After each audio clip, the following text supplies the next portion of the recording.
But recognize like that as some of us get older and we watch our peers change and they approach that split in the road, some of them are going to choose like the route of perversion and control, because you know what happens? There is no need to grow when you're dating a 19-year-old.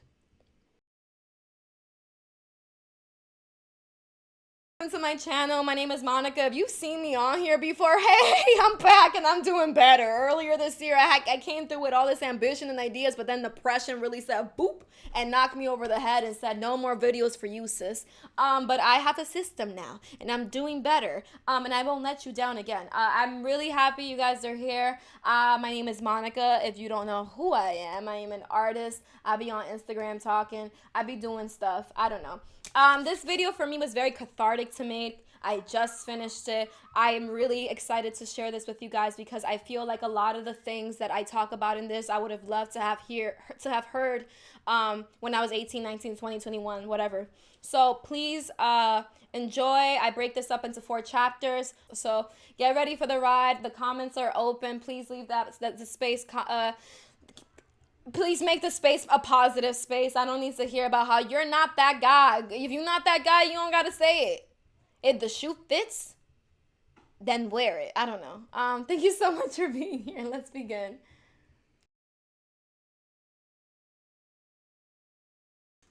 I had bought into the lie of being the chill girl for the majority of my early 20s and teens. I don't know where specifically this belief came from. I don't know why I'm lying, because I definitely do. It's the purpose of this video. I know where this belief came from. It's the world we're currently living in. I'm an artist, so a lot of my references are art texts, and one of the books that gave shape to this realization for me growing up was John Berger's Ways of Seeing. In the second chapter, he gets into the male gaze and women, and he states, a woman must continuously watch herself. She is almost continually accompanied by her own image of herself. While she is walking across a room, or while she is weeping at the death of her father, she can scarcely avoid envisioning herself walking or weeping. From earliest childhood, she has been taught and persuaded to survey herself continually. And so she comes to consider the surveyor and the surveyed within her as 2 constituent, yet always distinct elements of her identity as a woman. She has to survey everything she is and everything she does, because how she appears to men is of crucial importance for what is normally thought of as the success of her life. Her own sense of being in herself is supplanted by a sense of being appreciated as herself by another. And one might simplify this. Let's simplify it. One might simplify this by saying men act and women appear. Men look at women. Women watch themselves being looked at. This determines not only most relationships between men and women, but also the relationship of women to themselves. The surveyor of woman in herself is male, the surveyed female. Thus, she turns herself into an object, and most particularly an object of vision, a sight. This is an idea a lot of writers, theorists, artists, etc. have obviously explored, but I love Berger's visual language. When I stumbled across this book in art school, it gave me a very clear image of an experience I thought was innate, that just was. The idea of being both the surveyor and the surveyed made so much sense to me. This rift, this break in your oneness of being, this nagging voice that is constantly buzzing in your head. You know, you're going about your day, and for example, you know, when you turn the corner and all of a sudden there's a group of men and you have to walk through them, and you feel this hyper self-awareness. You feel every movement, every muscle made awkward by the fact you know people are looking at you. It's almost like this robotic break in character, and sometimes you keep your head down and walk stiffly, and sometimes you sway your hips, and then afterwards you feel weird about it and you're like, why did I put on the performance for them? Like, I don't understand. This hyper self-awareness I've been experiencing since I was a child. I was a quiet, pensive child, and I don't really think that was innate. I was just very good at observing, and I saw clearly what happened when you acted certain ways. And in many ways, this robbed me of my childhood, because the bubble of being present was popped extremely early for me. I couldn't express or feel without major anxiety about how I would be perceived. I lived with constant guilt and anxiety over my own child-appropriate impulses. I repressed all of my reactions. I stifled myself because, like Berger said, how she appears to men is of crucial importance for what is normally thought of as the success of her life. It's not her construct of what success in life is necessarily. Like, I am not the architect of the mental prison I am in. I didn't get creative and say, hey, let's make you so self-conscious that you literally have been depressed since infancy.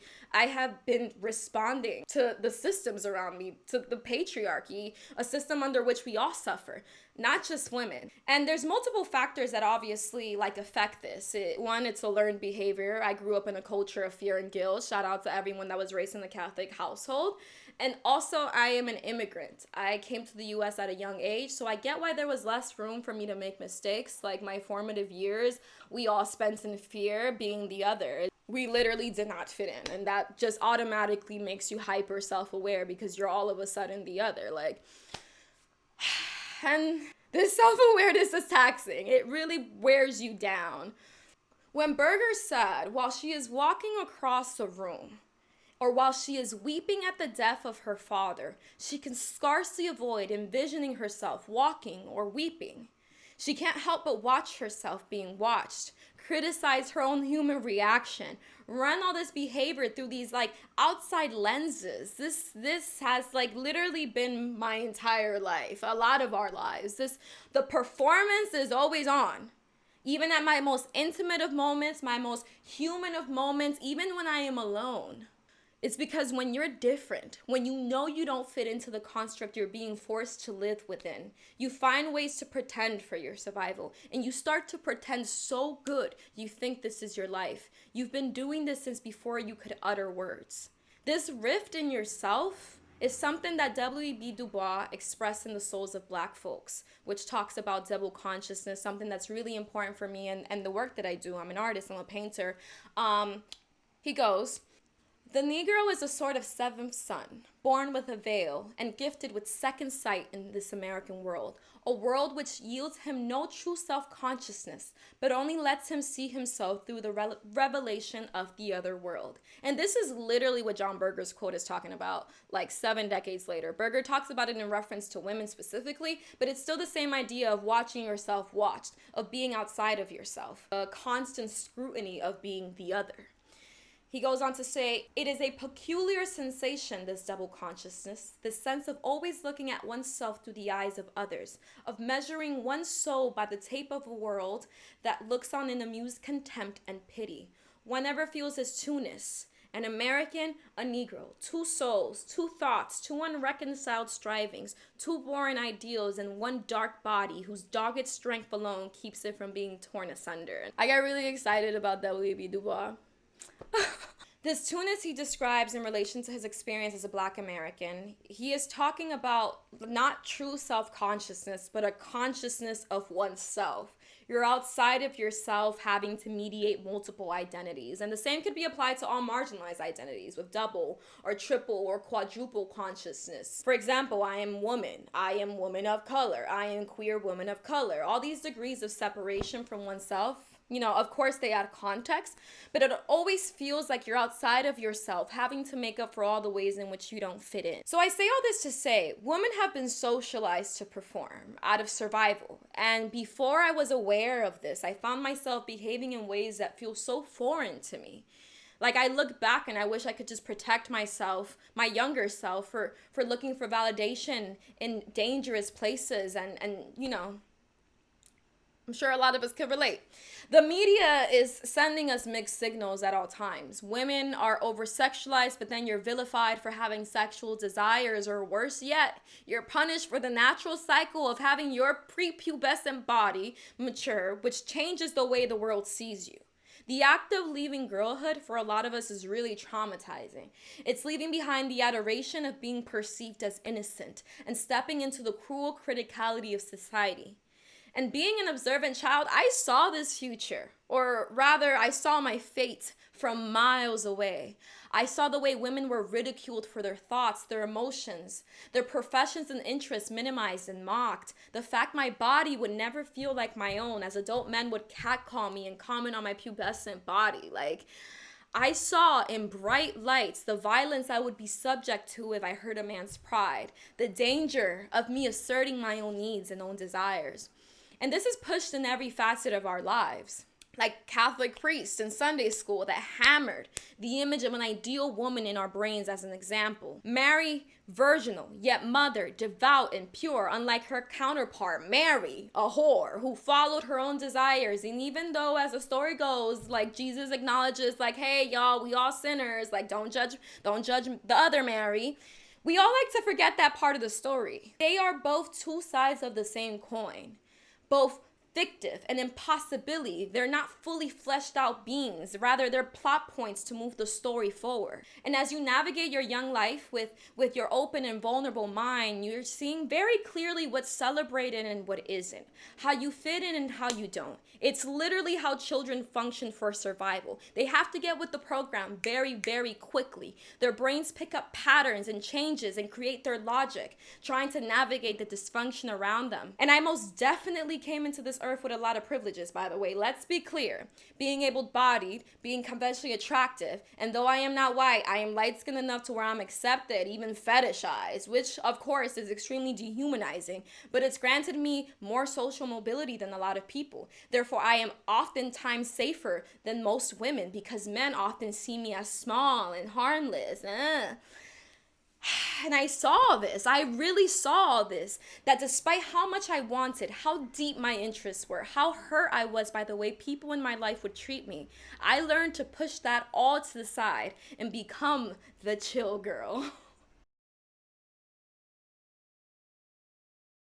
Now there's many different like recipes for your own personal brand of chill girl. A lot of us have had our own chill girl persona. You may be in the middle of your chill girl era and not realize it. You may actually be chill. There do be chill people, but are you like chill so you don't make others uncomfortable? Are you chill for male validation? You know, like a lot of us at a young age, I found myself obsessed with boys and men that were emotionally unavailable.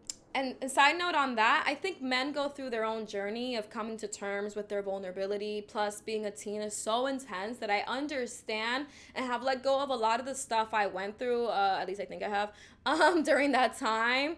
Because no matter what you do, honestly, being a teen sucks. You could be open and vulnerable and meet somebody that like absolutely destroys you. You could be closed off and guarded and find yourself like alienated and outcast and everybody hates you. So it's all a super confusing time and it's hard to navigate. So that is what it is. But for me, during that time, I just realized the pain of putting myself out there and not having my affection reciprocated was so deep that I said, you know what I'm going to do? I'm gonna chill out. I'm going to essentially not have any standards. I'm going to go with the flow. I'm going to be so understanding that nothing you can really do bothers me because I can rationalize it and look past it. Like, I didn't want to come across as too much or too needy or too obsessed. I took a secret pleasure, to be completely honest, in thinking I was being different than a lot of my peers. They were so boy crazy and such pain over being mistreated, pushing guys away with their neediness and their insecurities, or so prudish, so boring, so childish almost. I really became conditioned to thinking that me wanting more meant I was being crazy, meant I was being hysterical. I would spend hours trying to talk myself out of sharing how I feel to someone that I am literally being physically intimate with, out of fear that like attaching concrete words to things would push them away, or wanting more consistency or to hang out with them outside of their home, like go on an actual date, would be an inconvenience to them. You know, I was not like other girls. Yes, I was the meme. Other girls, they want flowers, they want sweet words. You know, like me, I'm cool with just like a chill conversation. Like we could hook up, I could come over, and you know what? On top of that, you know how chill I am. It's the middle of the night. I could get myself home. You don't even gotta spend a cab. You offering, I'm not even gonna take it because I don't want you to think I'm childish and immature. Like I can get myself home. Like, what? I was like really out here, like kicking it with grown men at 19, leaving at 3 in the morning. Like, oh, it's cool. I could just take the train. Sir, you have a salary. I am in college. And like, honestly, I was a child. That clearly shows I was a child. And I consider anything under 21 a child. And it's not to infantilize any of y'all or like young people in general. But it's because we can't go from being in high school one semester, then going through summer break, and then the next semester you start college, and all of a sudden you're expected to like understand how to navigate adult relationships. Like that makes absolutely no sense. People would tell me to. I was so mature and so wise. And looking back on it, like I was pretty smart, but I was just also very good at noticing what people wanted from me and playing to that. And I still managed to keep my weirdness. I was an artist with unconventional tastes and beliefs. And I thought that that made it so I wasn't actually giving people what they wanted, like the other girls, that I was actually being myself.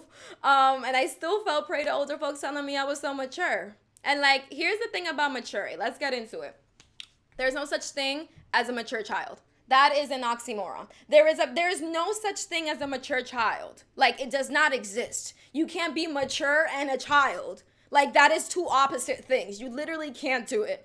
I think in a lot of cases, the mature child, at least in my experience, is the product of like trauma. In my case, I was traumatized by some experiences growing up, and I didn't have space to process those emotions, and I turned quite cold, like to not deal with the emotions. I learned to rationalize my feelings away, or so I thought. And then I got older and approached my mid-20s and realized that though I understood a lot of human behavior, a lot of abstract concepts, like I had good intuition, I was very emotionally immature in so many regards, and I had neglected so many parts of my beings, my emotions, my spirit, my self-esteem, and like a mature child does not make any sense. Like, I read a lot of books. I read a lot of the situations in front of me. Personality-wise, I have always been a thinker. But bro, talk to any wise child. A lot of the time, their maturity is literally, they are so unfortunately self-aware. They're hiding parts of themselves without realizing, to not be a burden to those around them. Because, like, think about it. Like, they see the hard times the adults in their lives are having. And when you're young, you only, like, your world is literally only you. You think, okay, I must be the actual problem. So let me, like, change my behavior. And then, like, adults around you are like, yo, doing good, kid. And you're like, all right, cool. Suppression is definitely the way to go. Think of the young kids that have to process a parent or siblings. I mean, shout out my little sister. Their complex emotions for them and what they pull from that situation. Like, a lot of people vent and rant to their kid, and I get it, but like, they don't understand what you're talking about. They're just copying what you're saying. And of course, it's an oversimplification based on my experience. Like, I am not a child psychologist. I think that's understood, but I would say that childhood is the only time in your life where you're fully present in your body, in your space, where you're motivated to play, run, sing, dance, you speak, you're full of love and life, and have yet to know fear, to meet fear. Yet for a lot of us, this bubble was popped super early on. And it is what it is. Like, a lot of us don't have communities to grow up in, adults to protect us, and sometimes just freak accidents happen. But a mature child does not exist to me. And a side note, a child is 100% a burden. It is what it is. Like, take away the negative connotation from burden. There is no negative connotation in relation to the word burden. If you don't like it, don't have a kid. Sucks to suck. And you as a child or young adult need to stop feeling bad for depending on the other people in your life and the adults in your life, because literally you did not ask for this. It isn't your job to carry the weight of you being raised. Like, I mean, like, in a perfect world, of course, a lot of us were put into positions where we were literally like the adults in our lives as children, hence the mature child. But like, if you're at a point in your life where you could let that shit go a little bit, like, do not feel bad for being a burden. Like, literally, what else is a child if not a burden? What else is a child? Like, I don't know. I think a lot of people will try to make you feel bad, and then will try to make it seem like a kid is better than the other because they're so mature. No, they just learned how to shut the fuck up. They just learned how to not speak. And that's a bad thing. I just turned 26 in September. Shout out to all my Virgos. Fun fact about me, by the way, little tangent. Me and Beyonce have the same birthday, September 4th. Gang, where you at? I'm either destined to succeed or I'm destined to always compare myself to her and her birthday and think about how I never did shit with my life. But it's still an honor. Shout out the queen. All right, I just turned 26 in September, and along with the hardening of my frontal lobe, like, shout out to more solid decision making. Um, shout out to like fixing my personality in place. Like I'm finally a full being.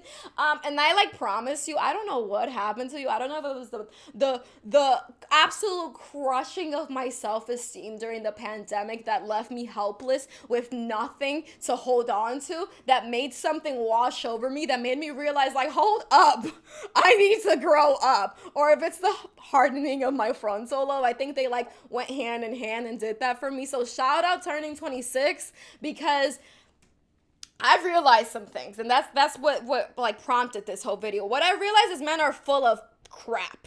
And here's the thing. This is an I hate all men video. If this does not apply to you, blessings, king, like salute you. You a real one. I don't need you in the comments saying not all men. Like we all know not all men. Anytime anyone talks crap about men, we know not all men. Like, are we supposed to like split the human population, right? 7 billion, cut it in half, 3.5 billion. From those 3.5 billion, we're gonna come up with a comprehensive list of names. Someone get the spreadsheet ready of who is and who isn't included in every single conversation when we say men in general. Like, y'all love to forget how communication works and how like speaking in general works when it doesn't suit you.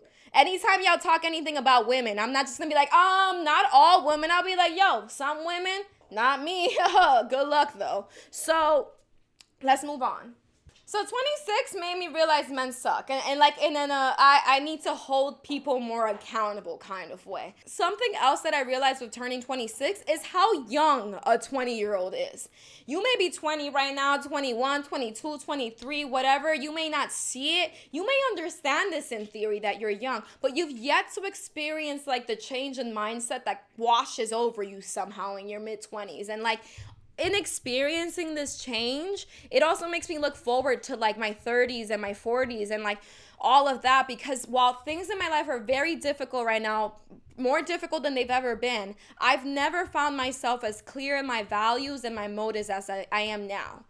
And let's be also clear, I loved my late teens and 20s. I am team be 20 and make mistakes. I am team 20 all the way. And when I say 20, I mean all the years surrounding. I am team have the best time of your life during that time, because even though I was the most depressed I've probably been, except for right now, I look back at that time and I'm just like, yo, I was fearless. I really was out here. Like, it was really, really cool.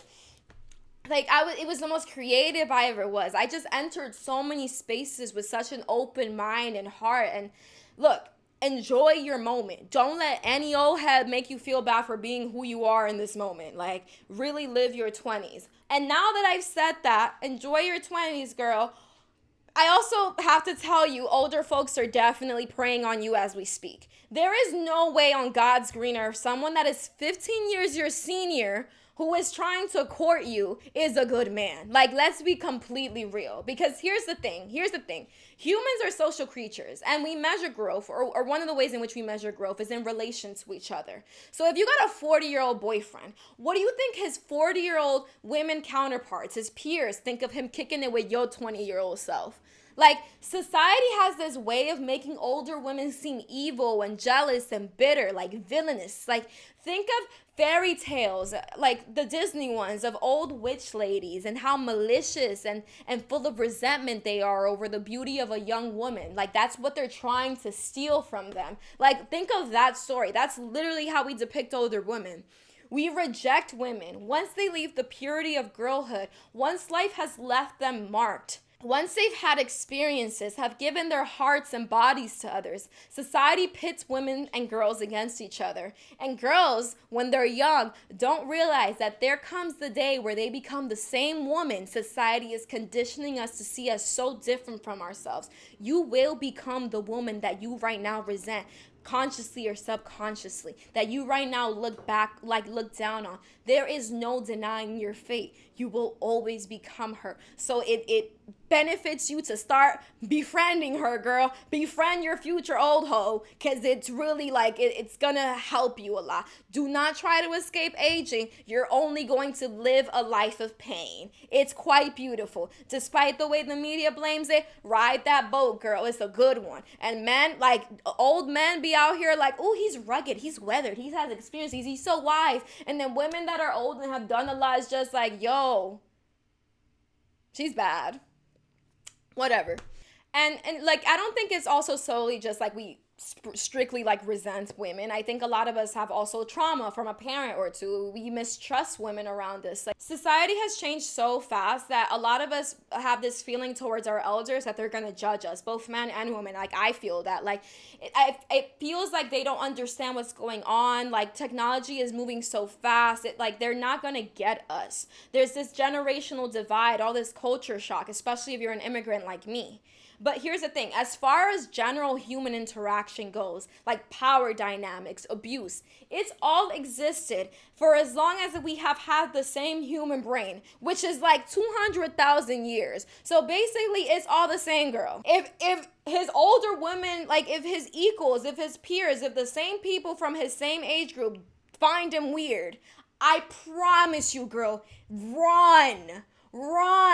And what gave me so much clarity about this was looking back on how immature I was in my late teens and 20s. I really thought I was mature, by the way, but how immature I in reality was. I see young folks now, and I honestly cannot fathom how a grown adult man can have a functional relationship with a child. Like, you can't. You literally can't. The power imbalance is too great. You can't even go to a bar with this girl in the States. You talking about impactful things that have happened to you, girl, and it's stories from high school? You think about homework classes and professors? You have no stable income, no career, nothing to fall back on? You have no assets. You have like not lived alone yet. You don't even girl. And here's the thing. Live in that moment. Being with some older man will make you feel like you gotta rush to grow up. Girl, it is not a race. This man has been having sexual intercourse with girls for as long as you have been alive. If you are 20 and he is 40, when you were 0, he was 20. Therefore, for the entirety of your life, he has been doing this essentially, and he's still doing it. Like, that's a little odd. Like, let's really unpack that. And I'm not saying that to make any young woman feel bad, because I was that young woman too.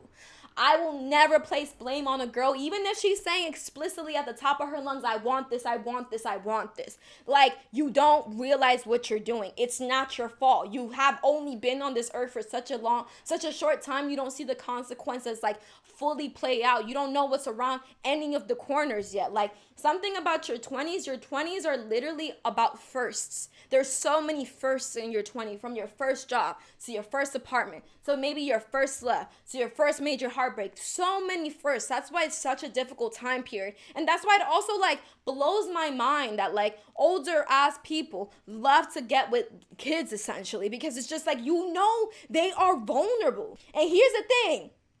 They don't see you for you. They see you and they see a child, and they like that, and they like how naive you are, and they'll placate you and listen to you with a smile, thinking about how naive you are and how cute it is and how free and full of life you are. And they envy that. They envy your freedom. They want that. They want to possess that. They want to be the one that leaves their mark on you, and they know what they're doing. Stop rationalizing it by saying, I'm actually so smart and wise and mature. You're not. You're absolutely not. I remember, side note, we're going to go on a little tangent, personal anecdote time. When I was in a situation with someone that was like 16, 17 years older than me, it was very short-lived, thank God. But I remember he got really weird. I was late to go hang out with him. I was 19 at the time. He got really weird. I was like late. I was coming over. And he called me and was just like, yo, where are you? And I was like, oh, I'm just walking to the train right now. And he was just like, yo, because by the time I was walking to the train, I was already supposed to be there. He was just like, didn't we talk about your lateness? And I was like, talk about my lateness? Talk about my lateness? Like, he made it sound like we had this conversation where it was like, don't be late. Like, also, it's like, you're not my dad. Like, that's weird. Like, we literally talked about how I literally talked about how I'd be late. But it's like, I'm coming over. Like, it's not like we have like an event. That's beside the point. He's calling me to reprimand me. I immediately was like, I don't like this at all. Never spoke to him again. At the time, I went and pulled up to a friend who was hanging out with an older woman for some work. They were like shooting and stuff. And I remember getting there and explaining my situation and just being like, yo, this happened to me. Like, and the older woman, and she wasn't even that much older. I think maybe she was like 30 tops, you know what I mean? She looked at me and I never forgot what she said. She said, you think this is okay right now, but you're gonna look back and feel so lucky you got out of that situation. Ooh, I got chills.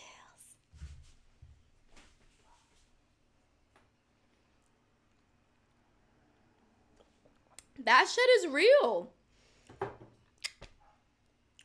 Like, I really was like, she was just like, she saw that shit. She was just like, oh, like, she saw that. And I couldn't see it. And knowing that I couldn't see it, I've always been good at like, one of the things I will say about myself, despite how immature and naive I was, I am lucky that my temperament has always been like, all right, this sucks right now, but I'm doing this for future me. And hearing her say that, I only had to hear it once. I didn't even fully understand. I fully couldn't grasp. It wasn't until like literally like a year or two ago that I was just like, yo, that's what she meant. Like, trust us for real. It's weird. Don't do it. How do you feel? Let the people know. How do you feel about the patriarchy? Oh, you feel bad about the patriarchy, girl. Me too. Oh man, you hate it. You hate it. We all suffer under it. You just wanna be free. I just wanna be free. Oh. Becoming the bad guy. All right. Let's continue. So what's given me all this clarity on this? As I've said, I've arrived at 26, and what sucks the most is the self-work you have to do. Like, you really start to realize you need to grow up. And not grow up in the sense of like buck up, kiddo, and get a job. Not even that, because like I'm an artist. Like, in that sense, I'm really not gonna grow up. In that traditional sense, like I'm never gonna like grow up in that sense. Growing up actually sucks. But what I mean is that you have to grow up and start taking accountability for your actions, for the way you're affecting people. And if you were like me, that you've always been so good and positive and see everything, like I see everything so clearly, I think, like you're gonna like hit this wall where you realize like, oh, I actually suck. Like, I actually am not a good friend sometimes. I'm actually not a good girlfriend. It's like, I think I have all these good intentions. There's a lot that I don't really like notice about myself or that I'm repressing.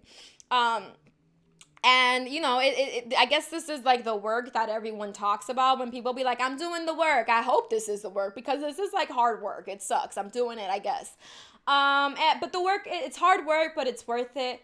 I do it because I deserve it. And honestly, I had this revelation a few months ago. Like, I really like saw a different me in the future. I grew up daydreaming. I grew up visualizing like who I was gonna be. And a few months ago, I saw a different version of myself that terrified me. A very real, tangible possibility of who I could become if I didn't start like reflecting on my own actions. If I didn't like, you know, it's like, and it's not even on some like, I've been moving blindly until now. It's just that that's what happens as you get older. You have to like refresh and like rejuvenate the way like your perceptions and the way you're like, you just have to like really rethink about all that you've known and make it make sense for the time that you're in now. You can't continue functioning with the same mentality you had when you were in high school at the age that I'm at now. Like, it's time to like reboot, girl. Download the update right now. Like, your system clearly needs it. You're lagging. So let's continue. So I decided I need to hold myself accountable, and obviously, like, you know, I'm not going to be 100% perfect at it one day, but, you know, people can either start choosing to do that work, or you could just double down. Girl, you could pretend you don't even need any self-worth. You could pretend that you know everything, because it hurts. It absolutely hurts to know that you're not the best at everything, that all the things you thought you were going to be aren't happening, that like you're actually more out of control than you thought you would be at this point in your life. So you could just honestly put your pride and ego to the side and break yourself down and really start from the ground up and rebuild again, even though it's hard work. Or you could stay exactly where you're at and double down, and then like have that unraveled at some point during a midlife crisis and realize like, oh my God, my whole life has been a lie and I hate it here. Like, I'm telling you, the work sucks, but if you're having this revelation in any sense, or if people around you that are like valid people, they're coming at you with like love and like some truth, some honesty, are telling you you need to improve, like really take them up on them, because it's harder and harder to unravel like the weird rationalization, the weird entanglements, the weird like mental gymnastics you do to make yourself feel better and make yourself feel right. It only gets harder to unravel those later on. It's easier to do it now, and it's easier to do it periodically, like check in with yourself. But let's continue. Also, something that happens during this time is that you start to become more confrontational. Like, if you are already a confrontational person, I envy you. Kudos to you, baby. That's like you are a superior being than I will ever be, because I have a phobia of confrontation, like a legitimate phobia of confrontation. Like, I will start sweating. I will start to feel faint. My heart will start racing out of my chest. I'll literally start like losing my vision. Like, I'll literally be like, I will lose my train of thought if it's something really intense. But because of some experiences I've been having this year, and having to like, just trying to be a better person and actually speak up, like, I've been pushing past it.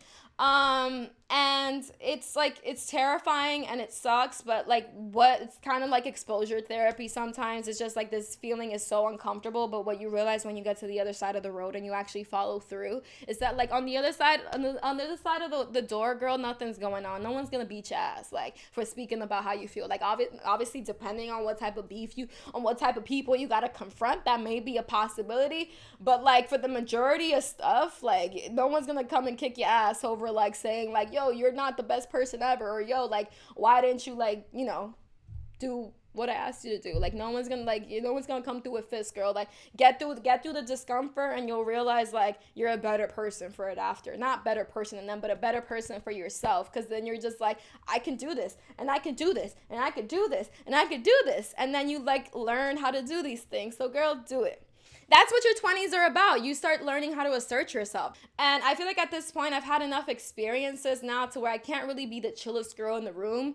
I can't always go with the flow. I can't really push past my discomfort, like in situations that I feel like are wrong. I don't want to waste my time just to be somewhere or do something or to get some like weird validation from someone that doesn't even like see me for me.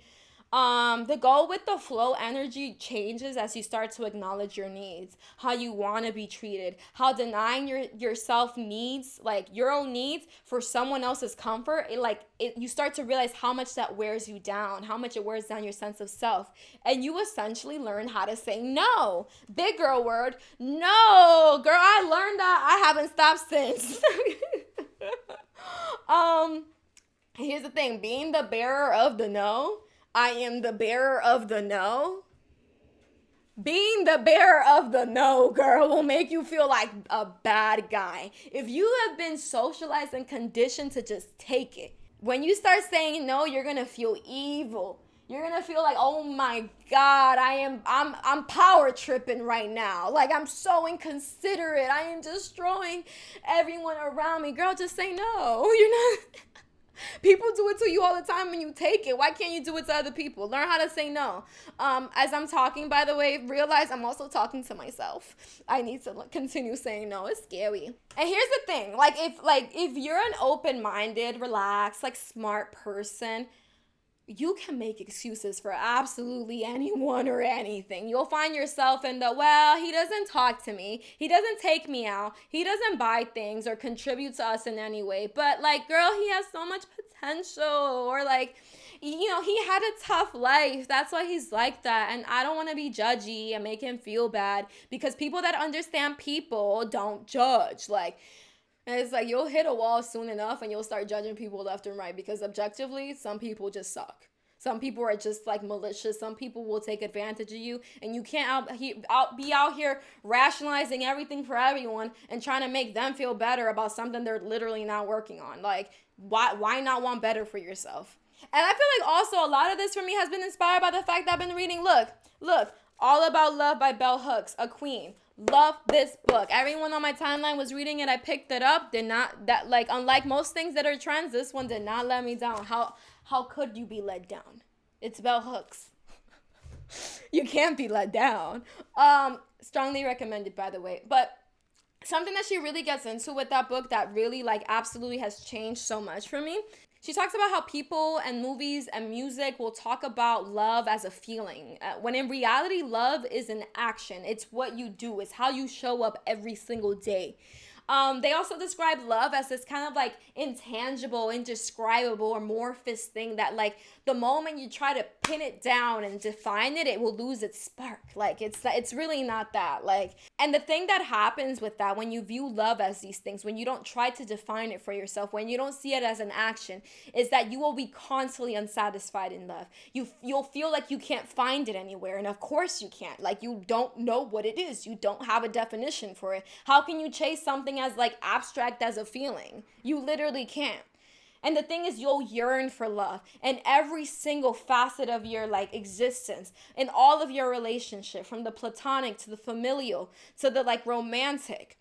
Your spirit deserves that, and you know that. And being the chill girl for the sake of like not being alone and just being down for the ride, with a man that has been dug his grave where their like heart and morals lie, will try to drink from your fountain of youth in hopes to feel something. And yes, I had a man that was 16 years my senior when I was 19 literally say the phrase fountain of youth. He acknowledged my fountain of youth. And I did not run. You know why? Because I was 19 and appropriately naive, and he understood that. That, like, looking back on that now, girl, I am like perplexed. Like, what? That was a different one too than the one I mentioned earlier. Like, girl, like 19 was a weird year for me. That's why I'm like, go crazy, girl. But like also like, don't go that crazy. Like you don't get yourself into something you can't get out of on some real shit.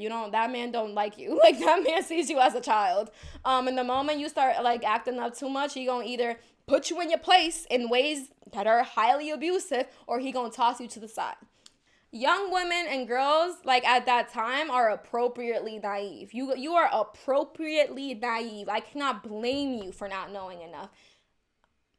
But men, these older men in your life know enough. And men and many others, like during this time as well, will run around trying to avoid accountability from their female counterparts that are their age. And they're painting them as these bitter and old, like hags. And rather than self-improvement and listening to what people in their lives are telling them, bro, you suck. You absolutely suck.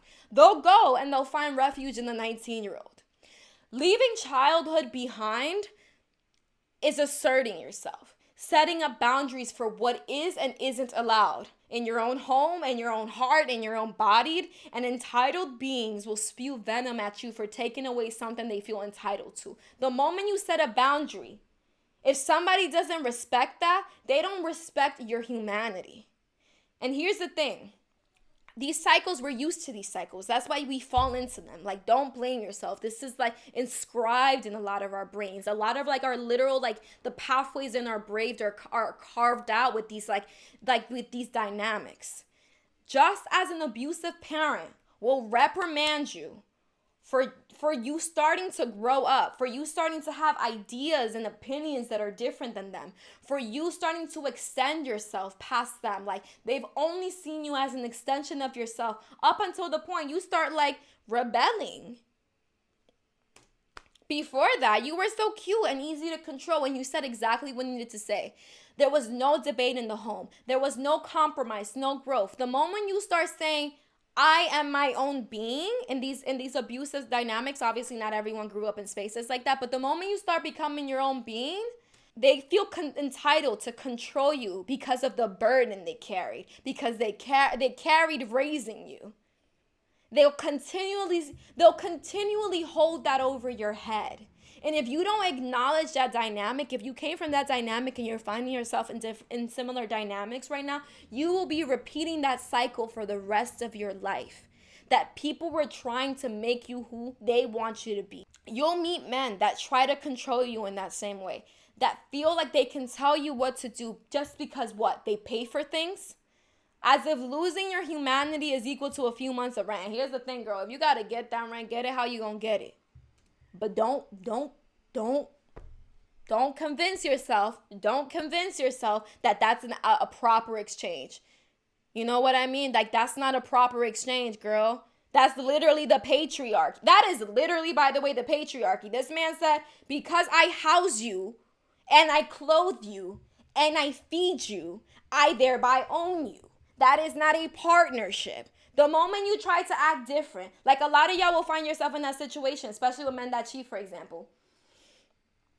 Okay, so I cheated, but I pay for everything. It's just like, no, bro, we were literally partners. How are we? We're not partners. You're being an abusive father. Like, that's literally like the dynamics you're enacting with your partners, by the way. Take notice. Take notice, because the men definitely know. They definitely know. They feel entitled to that shit. And I will never, ever, ever blame you for finding yourself in that dynamic. Because they're older. They have the strategies. They have the tactics to like swindle you. They know that they're 20 years your senior, bro. Of course they know how to manipulate you. But recognize like that as some of us get older and we watch our peers change and they approach that split in the road, some of them are going to choose like the route of perversion and control. Because you know what happens? There is no need to grow when you're dating a 19-year-old. There's no need to like work on your ego. There's no need to work on yourself. There's no need to challenge any notions of what you think is true or not true when you're dating someone that is still fresh out the oven. And that's just the reality of it. So learn how to say no. Obviously, if it's safe for you to say no. Now, aside from what you gotta learn, girl, you don't gotta learn shit. Us, the people that are older that are watching this happen, need to speak up. If you're bro, if you're sis, if anyone that you know that is mature and older is out here endangering the youth, girl, we are watching someone's literal villain origin story happening right now, and we're just like, oh, he's so weird. He's so weird. Yeah, he likes young girls. It's so weird. Like, woo, we are actively contributing to your trauma, girl, when we just sit there and watch you suffer. For listening. If you made it all the way to the end, I really appreciate it. This was a very cathartic video for me to make, like I said in the beginning, and like I also said in the beginning, I have a system in place now. So if there's anything you want me to expand on, any ideas like of things you want me to like hear me talk about, if you like the way I kind of think about things, talk about things, I would love to know how you feel and what else you want me to go on about. If you made it to the end, girl, maybe subscribe. But I also understand if you got some trust issues with me right now, because I honestly disappeared. I really came through with like a banger that went like semi-viral and then said, I'm depressed, which happens. So I'm back. Thank you so much for everything. Thank you so much. I don't know why I keep saying thank you, but I guess I'm just really happy I did this. All right, bye.